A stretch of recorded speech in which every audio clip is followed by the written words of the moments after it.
Text your dirty tax secrets to Tatiana. Don't worry, she won't tell anyone. Everyone's got 'em, right? Tatiana Sawyer is a tax and business strategist, CPA, and MBA who makes your life less taxing. She helps to reduce your taxes legally so that you make and keep more of your money. Get her second opinion discovery without leaving your current accountant. She'll identify missed opportunities and recommend a cure. Visit TatianaSawyer.com to learn more. Welcome back, besties. So we just recorded a episode with Dr. Tara Sanderson out of Oregon, and we talked about perfectionism, and Kelsey kept giving me the death stare through the whole entire thing, so we're just gonna chat about it for a second. Hi, I'm Kasey, and right here beside me is Kelsey. We are licensed professional counselors, mothers, entrepreneurs, and besties. We know firsthand what it's like to wake up one day and think, how in the heck did I wind up here? Through our own journeys of self-discovery, we found that joy is something that has to be pursued through internal work. Now we are on a mission to help women from all walks of life understand themselves more so they can have real lasting joy. Join us every Thursday to hear fun and insightful interviews with experts who can point you toward self-discovery and fulfillment. In my defense, I really wasn't giving you the death. I mean, was it you were like speaking, so I was like, yeah, I know, but it's the eyes. Is it like, were you judging? No. Or were you anxious? No. Oh. I was thinking about myself and like places that I'm really rigid. What do you think your biggest one is? Where I'm rigid? Mm-hmm. Future template, big decisions. That's where I'm the most rigid. It's not really in the here and the now. I mean, I think I am a little rigid when it comes to, I like things a certain way, but I can also let those go. So do you think it's connected to a fear of failure? Because if you make the wrong decision, what do you think that connection is? Like the core fear that the decision will be detrimental. And I'm working on this in therapy, so that's like a whole other gamut. That's actually my goal. Yeah, I guess it's failure. Yeah. Or no, it's actually not failing. It's like not being good enough. Like letting people down or letting yourself down? I think both, a combination of both. Wouldn't that ultimately be failure, though? Letting someone down, letting yourself down, that would be a form of failure? Yeah, I mean, I guess. I think we all have a fear of failure. I think that's one of the fundamental fears as human beings. Yeah, like we're raised to be good, do good. I guess put good energy out in the world. Maybe that's the whole... Do you think it's also linked to confidence? Maybe. Here's why I ask. I mean, I have a fear of failure. Honestly, I think most people do that care about creating a life for themselves and being successful or whatever that means to them. But when all of it started for me, there was a major confidence deficit. I would get analysis paralysis over future decisions, big decisions, especially related to money. Like that was a big one for me. And the more that time went on and the more opportunities I had to test, to do something and then see if it worked and then like reflect on it and then do something different or do something more or whatever. I think in those failures, those small failures that I experienced, I was actually building confidence. And so now, even though I still have core fears and I still have fear of failure and all of that, and I still have trust issues when it comes to money and like things and all of those fun conversations, but I have a lot more confidence. And so, now I just have a mentality of like, I've done it before, and so I can do it again if I need to. Yeah. That helps me a lot. You almost have to have those failures and come back from it. Absolutely. Because without those, then, I mean, there's no change, right? Yeah. Without failure, there is no change. Mm-hmm. Something I was just thinking about when you were talking about that was, when most people come into therapy, they think, when we think about confidence, we should be thinking about self-esteem as well, right? And when they come into therapy, they're always like, yeah, I mean, I like who I see in the mirror. I'm good. But self-esteem, I think, goes so much deeper and speaks to so many fears. We all wear masks, right? When we're out in public and we want to, and I think that's a part of it is we're not pretending, like we want to be confident. We want to make decisions. We want to be the best version of ourselves. But I think sometimes our self-confidence and our self-esteem keep us from that. Because what if somebody sees, right? What if somebody sees those thoughts that I'm having? What if somebody sees that I am not good enough? Mm-hmm. But I think that's the hardest thing, to sit down with yourself and be like, yeah, maybe I'm not confident, or maybe I don't know it all, or maybe I'll make the wrong decision. Mm-hmm. Yeah, I think self-confidence and self-love, and even like, I'll give you a little silly example. This morning I was taking a shower because I have to wash my hair because it's disgusting. And, I was like, what am I going to wear? I don't know what I'm going to wear. It's hot. It looks hot outside. You know me, I really don't give a shit what I just don't care. I'm just, as long as I'm happy with what I got going on, I really don't care what anyone else thinks. Sometimes I think that makes you uncomfortable. What? That you don't care? If I look ridiculous. No, I don't care. Oh, okay. That's good to know. Anyway, I went into the closet and I was like, I don't ever wear shorts. I don't like wearing shorts, but I think I'm going to wear a short. So I had a brand new pair of shorts with tags still on them. They're even called mom shorts. Took the tags off, put them on. They wouldn't button. Would not freaking button. Actually wouldn't even zip. And I was just thinking, oh my God, like, for real? So I grabbed the pair of shorts right next to them, which were spandex thingies, and never wore them. Put the shorts on, put a shirt on. And I thought, wow, I look plumb ridiculous. And then I was like, you know what? I don't even care. I really don't even care. And so, do I really care? Yeah, I do. But I was trying to like psych myself up. And whenever the first thing I thought when I got to the office and you kind of looked at me, was like, oh my God, does she think no, I look like an idiot? That's why you keep walking around saying, why do you keep looking at me? And I'm just looking normal and I'm confused. Oh, well, it feels like, because see, it's the filter. It's me telling myself, well, I mean, I can see all your cellulite in those shorts. No. It's me with that filter, and then now you're looking at me, so everything that I'm is through that filter. So, of course, if you're going to look at me, I'm going to think, oh God, she thinks I look like a fat ass. And no, not at all. Yeah. You look fabulous. Thanks. You're welcome. Hair flip. I can't. I've got headphones on. Yeah, but, perfectionism. It's really kind of like what you're talking about, me talking about that mask. It's like that filter that you're looking at it through.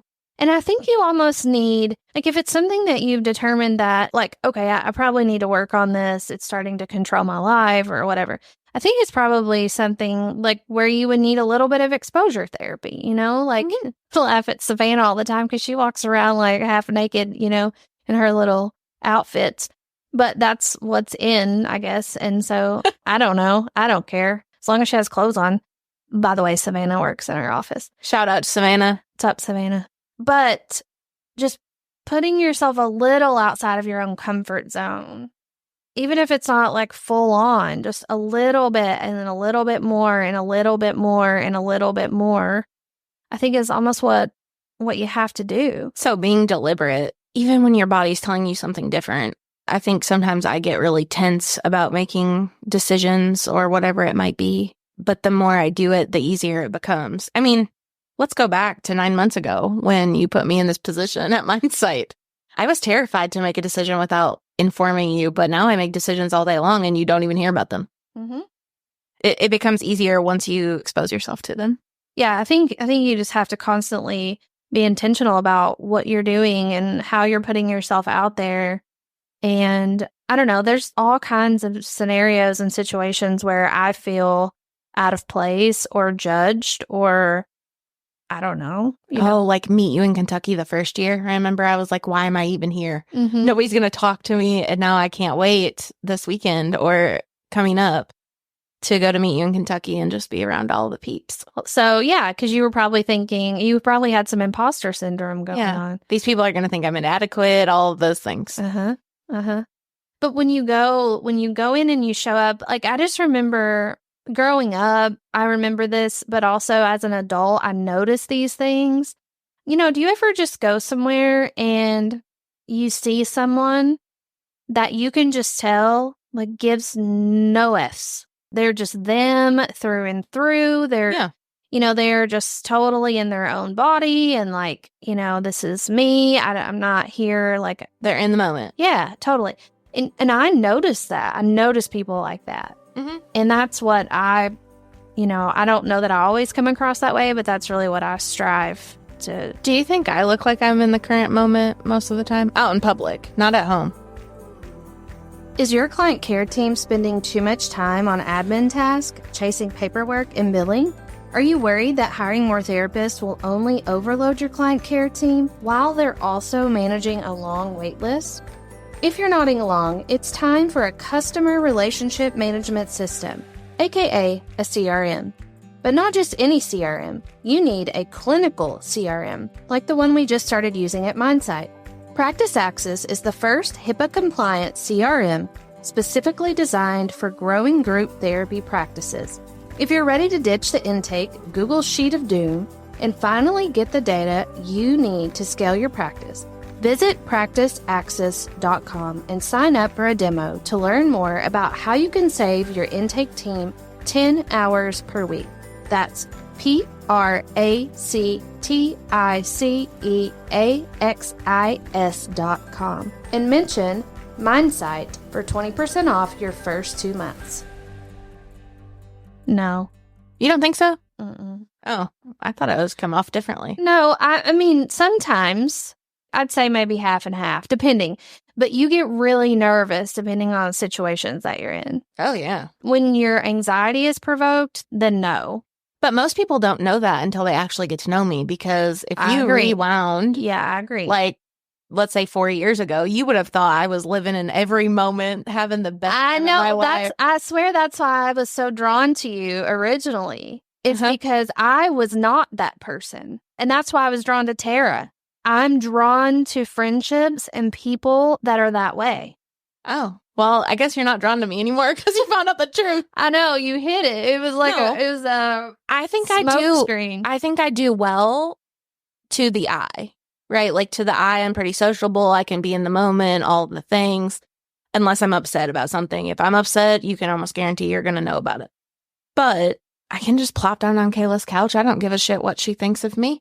I'm just going to say whatever's on my mind and then walk out and do whatever. But I think in certain situations, if I don't know the person, I am so rigid. I'm like, when are we going to break the ice? You know those icebreaker activities that they teach you in college, like right when you get started in the human service field? I feel like I need one of those for every person I meet, and then I'd be fine. See, I need you to... Okay, so we're going to play in Louisville this weekend. Yeah. Just like our favorite drag show. My ideal version of Kelsey in that situation is like, okay, Kasey, we're going to go in here and we're going to have fun and we're just going to let it all loose. Like I love that, Kelsey. Oh, I definitely can do that. In social situations, that loosens me up. And I'm like so codependent on your energy. That's why you have to take me to play, because you know I like it there. Yeah. So. Well, I have to do something. But like my energy is a reflection of yours. And so if you're kind of sitting back, like arms crossed, or like just in your judgy era, then... in my judgy era. It also depends if I have to entertain people. Well, you don't. You have to entertain me. Your job is to entertain me. That will not work for me. Why? I want to be entertained. That's fine, but I do better if I'm in a situation where I just have to entertain myself. Like I have no... But entertain me. I will entertain you that way. If I just have to entertain myself, I'm good. Do you remember, like, in our the first time or whenever it was, we went to Nashville and you were dancing to Fergalicious on the dance floor and you were, like, all into it? And that was not me trying to impress you. I don't want you to impress me. That was me being me and like. But that's what I want. Like, okay, I got it. I was looking at you and I don't know. It just makes me giggle even to this day. Like, I'm probably blushing. I mean, yeah, that's when I don't feel like I have to entertain anyone. I don't feel like I have to show up like a certain way. I can just be whoever the heck I want to be in that very moment. But what makes you feel like you have to entertain people? Like, okay, what are those circumstances? Example. The time that we went out for my birthday in Louisville, I felt like I had to entertain people. Okay. And so, like, that's not fun for me. I like to just, everyone enjoying time, you know, we're not trying to make somebody have a good time because they just had a separation or something. Like, we're just there. We're in it to win it. That's my kind of idea. That's kind of hard because there's always somebody. You know, it's almost like you need a ringleader that's not you. Yeah, kind of. And you're always that ringleader because you have been in the past. But I think it's more, maybe it's because I'm a therapist and I can feel the energy, right? Like if somebody isn't like having the best time ever, I'm like, oh man. But so what do we do about it? Because do we just kick them out if they're not having, you know, like you're somebody fun. better make sure that they have fun and then or they leave. We'll tell them ahead of time. If you are a party pooper in here, you have to go. Well, it's actually not that bad if there's a majority that's having a good time. Well, no, that would be bad. I wouldn't want anyone to feel left out. I already have to be in my fun era for me not to like care if somebody is like just a party pooper. Okay, so I will just make an announcement that if you're not in your fun era, stay in your hotel era because we are going to have fun. F-U-N. I definitely can. But it's about, Fergalicious definition. Is that the word? No. Oh. I mean, I don't know. I don't know the words. No, I'll be fine. Also have to get over my presentation and then I'll be absolutely fine. Okay. Be 100% in the moment. Okay. That's the Kelsey that I enjoy having fun with. I don't want that Kelsey all the time. I also like new people, like new experiences, like people that are fun and they're new to me. I'm like, oh yeah, like I could get along with these people. Well, and that's why I asked Dr. Tara about dancing because look, we all know Kasey cannot dance. Kasey doesn't dance, but I think I would have so much fun if I just like let it all go and just well, you should partied on with my bad self. Well, you should. That's my favorite time is when I'm dancing. I don't even care. I don't care how ridiculous I look. Well, then why don't we dance? Well, let's dance then. Now? No, like I'm talking about this weekend. Okay. You promise you'll dance with me? I will dance, yes. Okay, she's pinky promising me. As long as they're not doing that, like, I could have got into that. Remember? That was like, it was like African, tribal. Oh, like it. Listen, you have to be on psychedelics to listen to that. I'm pretty sure everybody in that room was on psychedelics except for us. Definitely. I almost felt like I was on them. Yeah. Well, you have all these ribbons like flying and these people and like doing the most hoo-ha But dresses. they were all in the moment, right? They were totally in the moment. Having a good time. And it's like we walked through the wrong door. Like we were like, what in the heck is happening? Oh, God. Okay. So let's just like make a promise to one another that this weekend, since we do not have children, let's not be perfectionistic. Let's try. And if you could just like get me to be better in the moment, I think I would swim with you. Swim? Yeah. Okay. Bring your bathing suit. I like to swim. I do not. But we're going to do exposure therapy. Remember when you were talking about this? So when we get our new pool, I'm going to be like, Kasey, let's go swimming. And when you say no, I'm just going to push you in.